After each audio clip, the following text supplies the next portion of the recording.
If the Battlefield series has ever been known for one thing, it's the massive, chaotic scale of destruction that takes place in its largest multiplayer maps. And I got a wonderfully refreshing taste of just that when I dove into Battlefield 6's upcoming 64-player game modes earlier this week. Mirach Valley, the biggest map available at launch, is a fantastic new warzone that reminds me a bit of a much bigger version of Blood Gulch from Halo, with two bases on each side battling it out in a massive, deadly no man's land, while a remastered version of the iconic Operation Firestorm from Battlefield 3 made an appearance to kick me right in the nostalgia. Both were a literal blast to play, each in their own way, and it just felt so good to be back in large-scale war games with bombs exploding and bullets flying every which way, especially with the environments being more destructible than ever, and which alter the map in creative ways. Since I skipped Battlefield 2042, it's been a good long while since I felt the itch to play a military shooter with this kind of crazy player count. And after a few hours with Battlefield 6, I don't know how I've managed to go so long without it. It feels good to be back.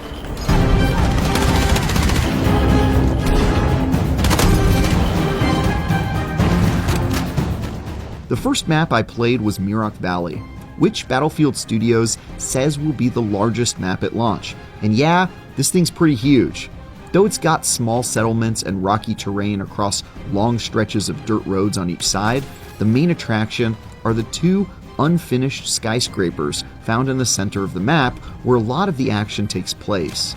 Battling in these claustrophobic concrete boxes and stairwells allows for plenty of close-quarters gunplay,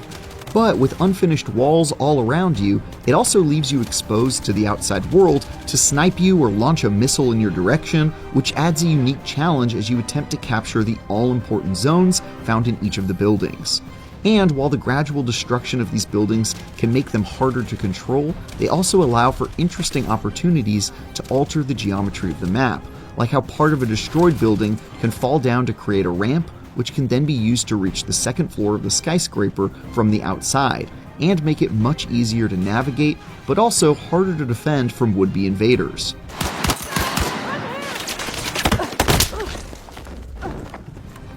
Mirach Valley ended up easily being my favorite of the two maps I played, both because it's a fantastically well-designed and ridiculously large warzone to master, but also because of these moments where the new destruction engine makes itself so clearly known.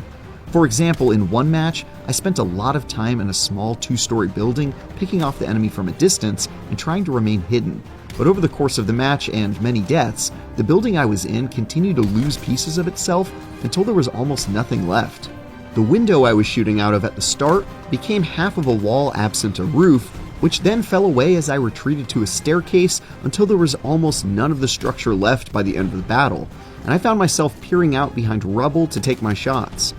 Moments like that are an excellent showcasing of just how much mayhem you can cause over the course of the match, all of it which organically takes place over the course of battle instead of being predetermined events that inevitably happen every match. After not nearly enough time exploring and blowing up Mirach Valley, we moved on to more familiar terrain with the returning Battlefield 3 map of Operation Firestorm.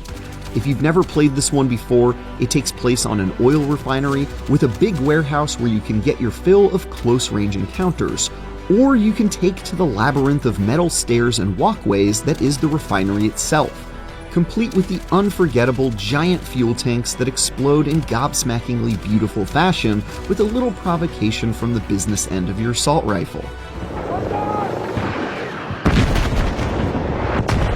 The return of this map is sure to bring back fond memories of good times had and bitter rivals slain, but it was noticeable to me how some of the legacy map design choices didn't exactly jive with modern-day multiplayer expectations. To their credit, Battlefield Studios certainly made some adjustments to line of sight, destructible set pieces, and the available combat lanes you can use to take it to the bad guys, but they also had to keep a lot the same to make it recognizable as the map we know and love. That means there are plenty of barren areas you'll have to run through, especially on the outskirts of the arena, where you'll be wide open for someone to pick you off without much trouble, or simply be a bit bored waiting to get to your destination with not much to do along the way. That said, the virtues of this map are still as clear as ever, especially the long-range potential of the refinery's elevated walkways, which are a sniper's dream that I took full advantage of.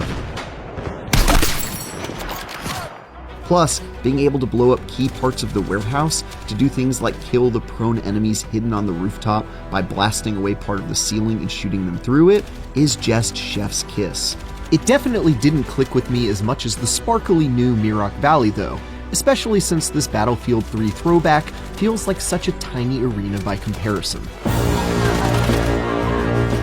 No matter which map I was on though, I was consistently impressed by how good Battlefield 6 felt, whether it was the customizable character classes, more grounded gunplay, or the handful of game modes that put my combat prowess to the test. Each of the 4 classes, Assault, Support, Recon, and Engineer, have their advantages that made it difficult to stick to any one, like how easy it was to get my teammates back in the fight with the Support class, or how awesome it was to have sniper dummies to distract my enemies as the Recon class.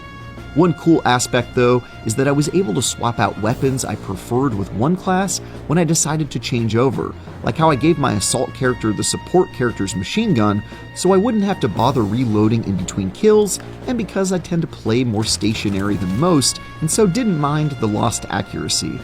This felt like a nice middle ground between locking classes out of using the arsenal not natively a part of their class, since gadgets and unique abilities were still exclusive, but weapons could be freely traded, and I got a kick out of experimenting with different combinations. Let's go! I also really appreciated some of the adjustments to gunplay that made engagements a bit less goofy, like how accuracy with weapons is diminished while in motion, or especially when mid-air or jumping around. This meant I saw less of players bouncing up and down cartoonishly to kill me, which always feels out of place in a military shooter that's aiming for some level of realism. Don't get me wrong, there was still plenty of crouch spamming and ducking in and out of corners to get shots off, and mastering mobility certainly plays a role in your ability to dominate the competition. But I also felt more rewarded for calmly taking my shot against players scrambling around wildly to evade me. The game modes we played on each map were variations of area control game types we've seen before, and one new one that added a heavy helping of chaos. Conquest served as the classic game of maintaining control of as many key parts of the map as possible while scoring kills, while Breakthrough put one team on the offense to take control of specific regions of the war zone that the other team fought to defend. Escalation, on the other hand, has an interesting concept where throughout the match, the capture points in play are gradually reduced, forcing conflict onto certain parts of the terrain that directs the flow of battle and reduces stalling. This made for absolute chaos as everyone rushed to certain areas for all-out warfare that usually just involved lots of tanks blowing everything to smithereens and was maybe not as balanced as more vanilla game modes, but damn if it didn't make for a hilarious time. For more, check out our recent preview of Little Nightmares 3, or our performance preview of 007 First Light. And for everything else, stick with IGN.